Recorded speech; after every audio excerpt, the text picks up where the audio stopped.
वृंदावन की भूमि जहाँ सदा रहत वसंत। वृंदावन के पावन जगह पर और वृंदावन पब्लिक स्कूल के प्रांगण में हम आपको सादर नमन और वंदन करते हैं। सर, आपको वृंदावन पब्लिक स्कूल में आकर कैसी अनुभूति हो रही है? बहुत आनंद की अनुभूति हुई और पवित्र अनुभूति हुई। ये शिक्षा का मंदिर गत 27-28 वर्षों से और शिक्षा की सुगंध जीवनोपयोगी विषयों पर प्रकाश डालते हुए और शिक्षा के क्षेत्र को और ज्यादा प्रोन्नत बनाने का प्रयास करते हुए 27-28 वर्ष इस शिक्षण संस्थान को हो गए। मेरी बहुत बहुत शुभकामना, बहुत बहुत मंगल कामना। आदरणीय डॉक्टर ओम जी महाराज उत्तरोत्तर इस कार्य को और प्रोन्नत बनाते रहें और हमारे जो नवांकुर बालक बालिकाएं हैं उनके जीवन को सुखमय बनाएं। ऐसे ही शिक्षा के क्षेत्र में यहाँ से बालक, क्या पता इन्हीं में कोई राष्ट्रपति छुपा हो, इन्हीं में कोई प्रधानमंत्री छुपा हो, इन्हीं में कोई मैकेनिक इंजीनियर छुपा हो, इन्हीं में कोई पायलट छुपा हो। अपने अपने क्षेत्र में जाकर के सब लोग प्रगति करें और भारत माता के मस्तिष्क को ऊंचा करें, भारत का नाम पूरे विश्व में रोशन करें। यही मेरी शुभकामना है।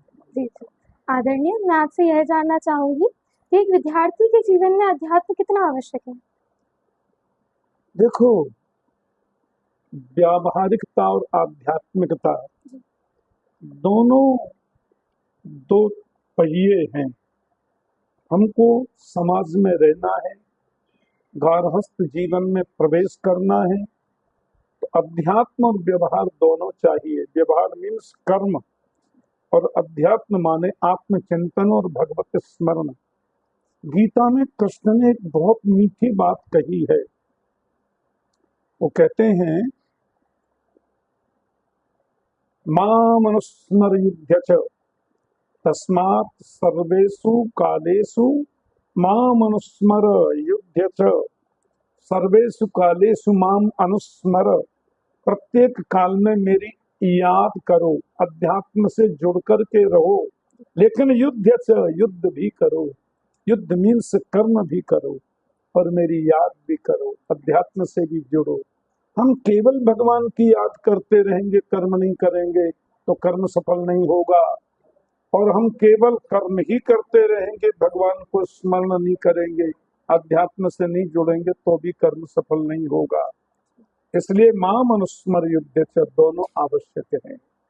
अध्यात्म और अध्यात्म से जुड़ने का मतलब खाली तिलक लगाना नहीं है, खाली आरती करना नहीं है। अध्यात्म से जुड़ने का तात्पर्य है कि हम अपने एक एक पल का महत्व समझें कि जिस परमात्मा ने हमको जन्म दिया है, हमको मानव शरीर दिया है, बस उसकी याद करते रहें, कर्म करते हुए स्मरण करें कि वो 24 घंटे ऑनलाइन रहता है, उसको सब पता है मैं अच्छा कर रहा हूँ कि बुरा कर रहा हूँ। तो ये याद रखना कि भगवान सब देख रहा है मैं क्या कर रहा हूँ, यही अध्यात्म से जुड़ना है। और मैं जो कर रहा हूँ उसको निष्ठा से करें, यही कर्म करना है।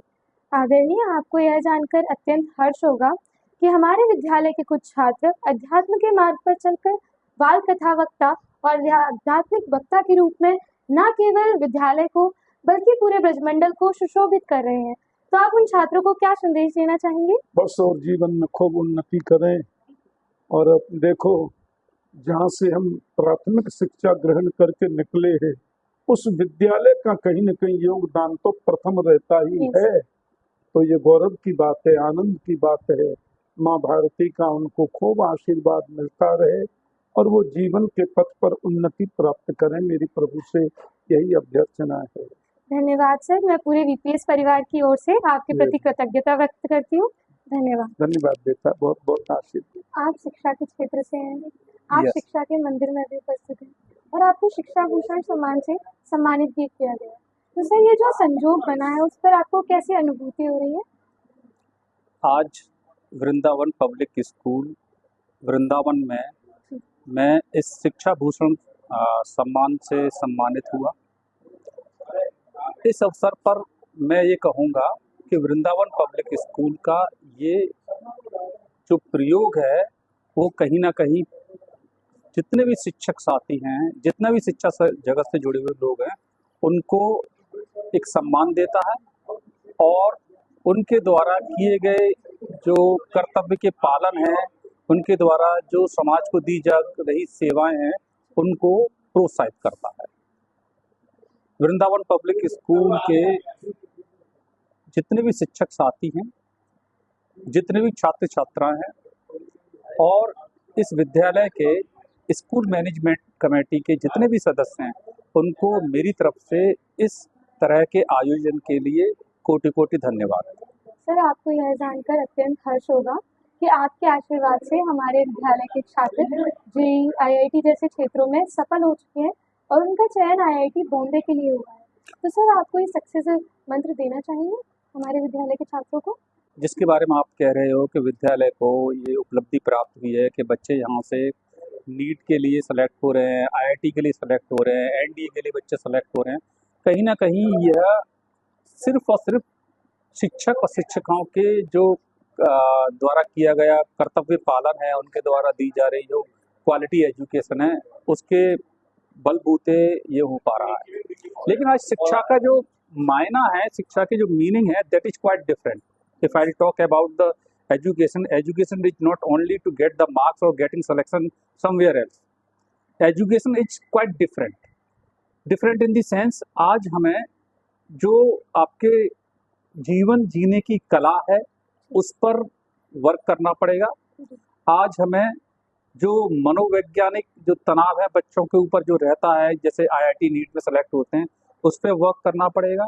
आज हमें स्किल के ऊपर वर्क करना पड़ेगा, ना कि मार्क्स के ऊपर वर्क करना है। यदि आज मैं 10th या 12th की मार्कशीट देखता हूँ, उसमें जो वैल्यू प्रयोगात्मक या प्रैक्टिकल मार्क्स की है, वो वैल्यू थ्योरेटिकल मार्क्स की होनी चाहिए। और जो थ्योरेटिकल मार्क्स जो आते हैं उनको हम प्रैक्टिकल मार्क्स की जगह वेटेज दें, तब जाकर के एक शिक्षा को सही मायने मिल पाएंगे।